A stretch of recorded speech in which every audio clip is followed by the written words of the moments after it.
One of my most favorite topics to talk about has to do with this concept of resiliency. That capacity that we have, that ability that we develop to recover from, to adapt, to prepare for stress and change and challenge and adversity. And I believe that it is so important that we develop that capacity and that we create better agility to recover from adversity and challenge and stress and all those things, because our life is full of constant change.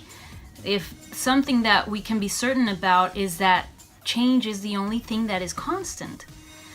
When I was young, something that I learned early on was to adapt to change, to make the best out of change.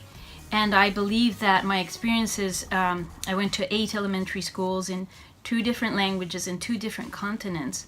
So by the age of 9, I had been in public schools and private schools, in rural towns, in major cities. So I believe that, I was forced to make the best out of every new beginning. It was not easy, but I believe that really gave me tools to and build that muscle, so to speak, to adapt to change, to make the best out of change. And something that I now recognize, now that I've studied resiliency on a scientific level, and that I would do that I didn't know that I was doing, which is what I want to share with you today, has to do with the attitude. And I think that whenever we're facing a challenge or an adversity or stress, there are pretty much 2 ways that we can go.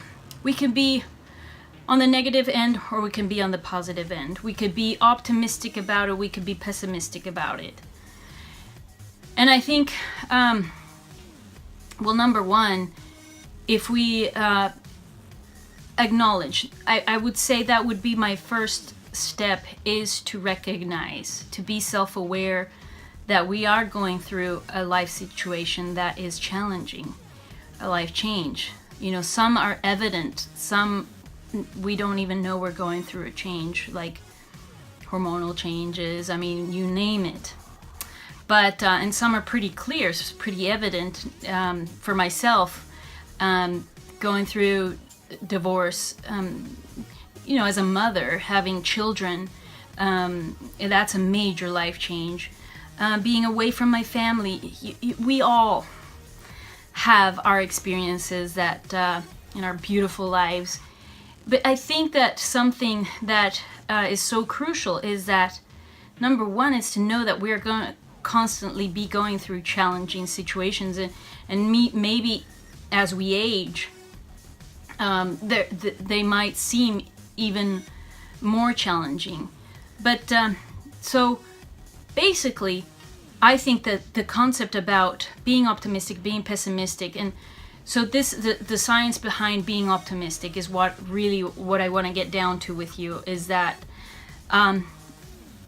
once we acknowledge that we have a life challenge, and we give ourselves that empathy that we really require as human beings, it's a necessity to give ourselves love. If you think about a baby, a child that is going through something stressful, it relies on somebody to care for them, to give them love. And maybe as we're older and we find ourselves thinking that we're going through things on our own, I think the number one person that you can always rely on, and I think it's so important, after, once you're not a baby anymore, is that know that you can care for yourself. I think that is incredibly important, that you have your heart, you have your brain, you have that capacity to self-empathize and to self-acknowledge that you're scared, that you're fearful, that it's scary, that it's painful. I think that is super important to acknowledge. After you've done that, though, the most major thing to realize is that either you stay there or you find a way to overcome it. And I think the resilience capacity, as we learn to develop that capacity, the faster we will recover from adversity. And this has to do with the way we take it. When we're being pessimistic, here comes the juicy stuff. So, when we're being pessimistic, what happens to our heart and brain connection is that by our thoughts, we cause ourselves to stress. Pretty much, you can either soothe yourself, find ways to soothe yourself, or you can find ways to stress yourself even more. So, if the one step you take is to soothe yourself, is to love yourself, you breathe and calm down, you're able to have access to parts of your brain that you don't have access to when you are being in a negative attitude. The negative attitude causes prefrontal cortex inhibition.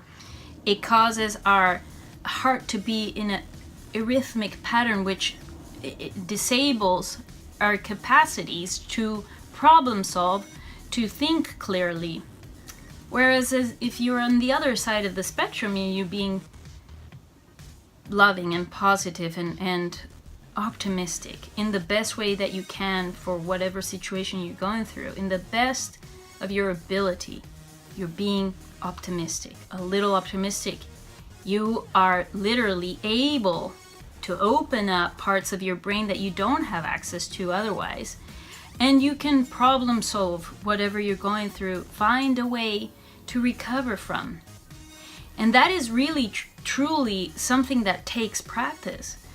But the more we do it, the easier. It's almost like our neural pathways, talking even more scientific, that you develop this way, this highway, that you are able to find the recovery that you need.